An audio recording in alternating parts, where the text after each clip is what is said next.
What's up mga kababayan? News that matters here. Dito sa video natin ngayon ay ating panonoorin o pakikinggan si General Macanas. Dismayado at galit ang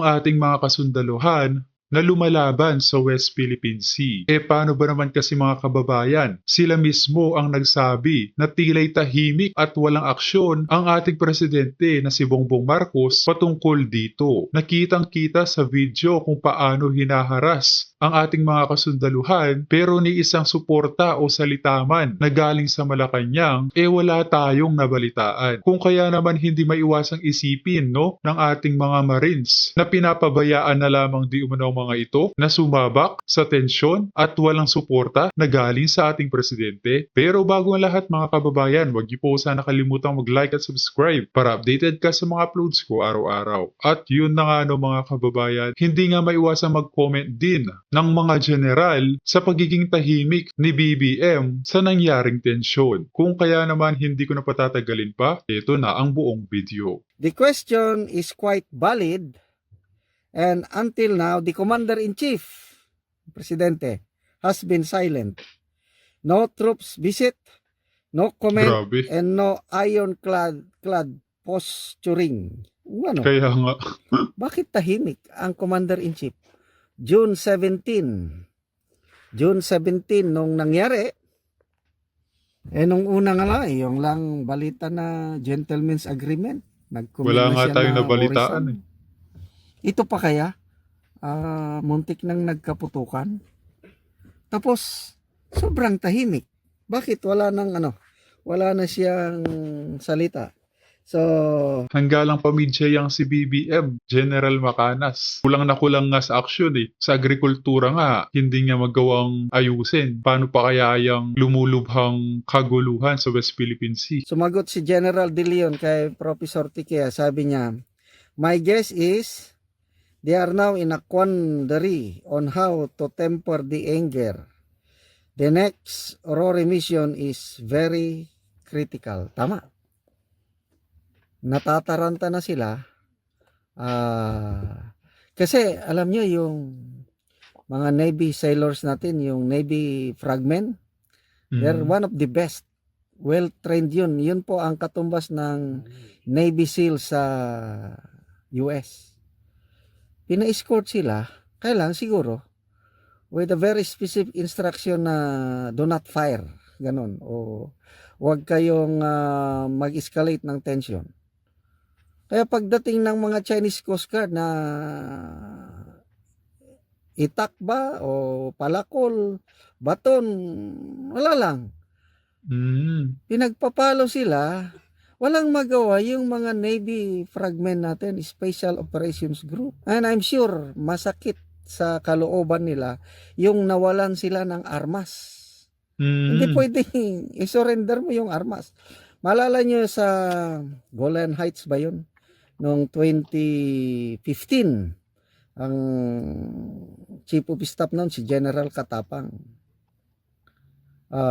Yung ating mga UN contingent doon, army soldiers, napalibutan sila ng Syrian troops. Pinapasurrender yung armas. Merong isang bansa, hindi ko na katandaan yung bansa, sinurrender talaga ang armas. Ang ating mga sundalo, Grabe, no? No way.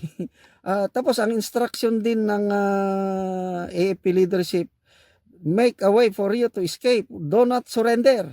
Ay talaga. Hindi nag-surrender yung mga Pilipino sundalo. Humanap ng paraan. Pagdating ng gabi, tumakas sila, dumaan sila sa napakaraming landmines. Inaiwasan nila yung landmines hanggang naka-extricate. Hindi nila isinurrender ang kanilang mga armas dahil nakakaya yung sundalo ka, isurrender mo, makumpiska yung armas mo ng ibang national. Ganon. Ganon ang saloobin ng ating mga Navy sailors na wala man lang kalaban-laban, nakunan sila ng armas, nakakahiya. Kaya ito yung sabi ni General De Leon na sentimento na anger is brewing. Kumukulo ang galit Mm. ng ating kasundaluhan dahil sa I don't know, ambiguous, walang klaro na ano. Kung gera, gera na lang. Bakit ang Chinese Coast Guard o itong Chinese maro, hindi sila nagdala ng armas, pamalo lang. Tapos tayo Grabe. nagdala ng armas, ayun, napilitan na ang policy ng Philippine Navy, do not fire. The first shot shall not come from the Philippine side. So anong mangyari? Ano na lang? Kahit palu-paluin tayo, ganun na lang. Kaya tama, very Grabe. crucial ang next rotation and resupply mission. Tapos mababalitaan natin na tahimik ang ating presidente sa ganitong tensyon. Talagang kawawa ang taong bayan pag nagkagera. Anong mangyari? So hanggang ganyan na lang ba? Kung sa Bisaya, gidaog-daog, yapak-yapakan na lang ta. Hanggang kailan makapagtiis ang ating mga Navy sailors? May hangganan Kaya ang nga. lahat. Kaya sana ayusin nila itong ginagawa nila dahil kawawa ang ating mga Navy sailors, Coast Guard personnel sa ganitong ginagawa. Mabuti pa panahon ni Tatay Digong. Diskarte. Okay? Walang nawala na ating teritoryo. Kaya lang less tension. So sana maiwasan ang kaguluhan. Si Brigadier General Orlando E. De Leon. Okay, ito yung kanyang post sa kanyang Facebook account kahapon. Sabi niya, the question tungkol ito kay, di ba sinibak nila si Vice Admiral Alberto Carlos ng Westcom at pinalitan ng bago si Rear Admiral Torres Jr., Arnolfo Torres. So ito, ang post is ang title niya is Anger Brewing. Kumukulo ang galit ng mga ibang kasundaluhan. Bakit? Ito, the question to ask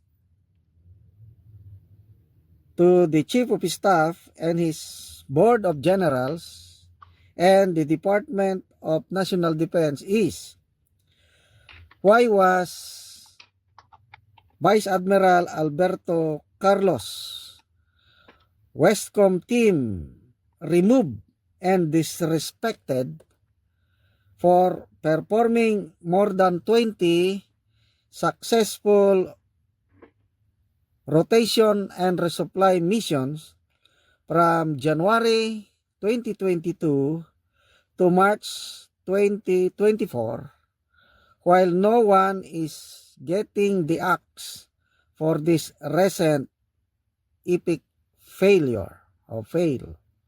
Meaning yung I think June 17 na palpak na resupply mission sa Ayungin Shoal na kung saan 8 sundalo natin, sailors natin ang nasugatan. Yung isa naputulan ng daliri. Grabe na walan tayo ng 8 armas at napahiya tayo ng husto. So, ito, tanong daw para sa starting from the DND chief, then Board of Generals, the Chief of Staff. Bakit hindi parusahan? Bakit hindi i-relieve itong Westcom, bagong Westcom chief na grabing pagkapalpak? Epic failure. Yung si Vice Admiral Carlos, kung meron mang tension nung panahon niya, hindi katulad ng tension ngayon. Malapit nang nagkaputukan eh.